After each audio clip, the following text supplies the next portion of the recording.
যখন কোনো অসহায় মানুষ আমার কাছে আসে, মুরগি বিক্রি করে টাকা নিয়ে চিকিৎসার জন্য আসছে, আমি তাদেরকে বিনা পয়সা ওষুধ দিয়ে সহযোগিতা করি। সে আমি কেন বলে মনে পড়ে করব বলেন? আমি চাপে পড়ে করেছি এটা।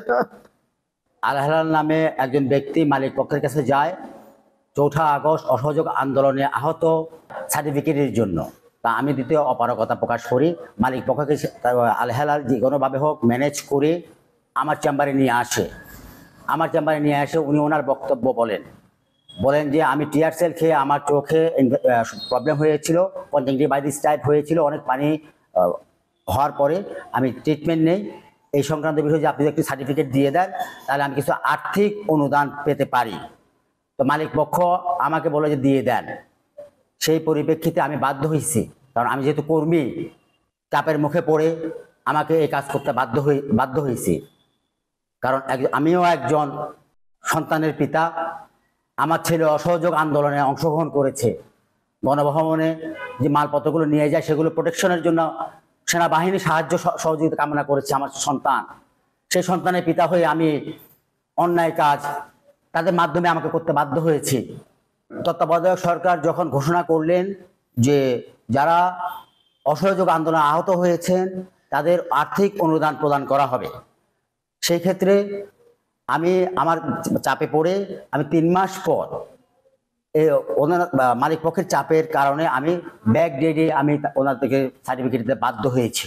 সুনামগঞ্জ আধুনিক যোগ্য হাসপাতালে সপ্তাহে 4 দিন সময় দিতাম, আর 2 দিন আমি ঢাকায় থাকতাম। ওরা বুধবারে এসে এই জিনিসটা আমার কাছে নিয়ে যায়। উনি আসেন হচ্ছে বিকেল 3টা 3:30টার দিকে। মালিক পক্ষের চেয়ারম্যানও ওনার সাথে প্রেজেন্ট ছিলেন, বসা ছিলেন। মোস্তাক আহমেদ। কোন মাসের ঘটনা? নভেম্বরের ঘটনা।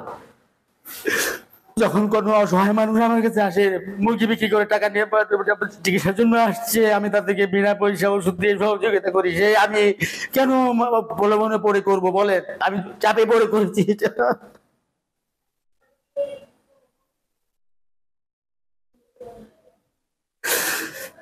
আমার হিস্ট্রি নিয়ে দেখবেন, আমার আমার ভিতরে কোনো কলঙ্ক নেই, কালিমা নেই।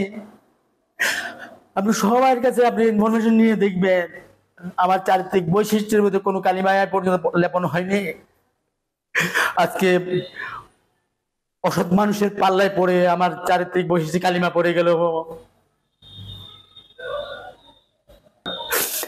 আমি এর সঠিক তদন্তের মাধ্যমে আমি এর উপযুক্ত বিচার চাই। আমাদের ফাইল রেকর্ড অনুযায়ী গত 4/8/2024 রোজ রবিবার এই নামে আল হেলাল নামে কোনো ব্যক্তি বা কোনো রোগী আমার দৈনন্দিন রেজিস্টার এন্ট্রির মধ্যে এই নামটা আমরা খুঁজে পাইনি। দ্বিতীয়ত, আমার সুনামগঞ্জ আধুনিক চক্ষু হাসপাতালের ব্যবস্থাপত্রের মধ্যে ডাক্তার মোহাম্মদ আজিজুল হক সাহেবের নামের সিলমোহর সহ আমরা ব্যবস্থাপত্রের ফটোকপি দেখতে পাই। এতে আমার ধারণা আল হেলাল সাহেবের সাথে ডাক্তার সাহেবের হয়তো ঘনিষ্ঠ কোনো সম্পর্ক থাকতে পারে, যার কারণে হয়তো উনি ব্যাকডেটে বা যে কোনোভাবে তাকে আমার হাসপাতালের ব্যবস্থাপত্রের মধ্যে চিকিৎসা দিয়েছে।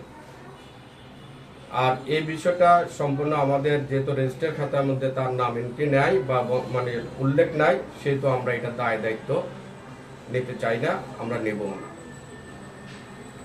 তাই আমি যথাযথ কর্তৃপক্ষ যারা এই বিষয়ের সাথে জড়িত কিংবা তদন্ত কমিটির সম্মানিত সদস্যবৃন্দ সকলকে স্পষ্ট ভাষা বলতে চাই, এই রোগী সম্পর্কে আমি নিজেও কিছু জানি না। আমার হাসপাতালের কোনো কাগজপত্র তার নাম এন্ট্রি না থাকার কারণে এই বিষয় যা তারা তদন্ত আসছেন, আমি সত্য রিপোর্টগুলো দিছি। এই রিপোর্টের বিষয়ে আর আমি অতিরিক্ত কিছু বলতেও চাই না, পাশাপাশি কোনো দায় দায়িত্ব আমার হাসপাতাল কিংবা আমরা কেউ নিতে চাই না।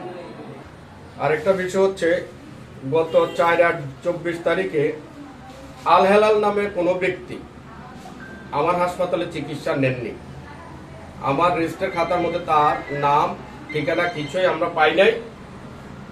দ্বিতীয়ত, যদি কোনো চিকিৎসক উক্ত রোগীর সাথে বা ব্যক্তির সাথে নিজের মতো করে কোনো চিকিৎসা প্রদান করে আমার ব্যবস্থাপত্রের মধ্যে, এটার জন্য আমরা কোনো দায় দায়িত্ব দেব না।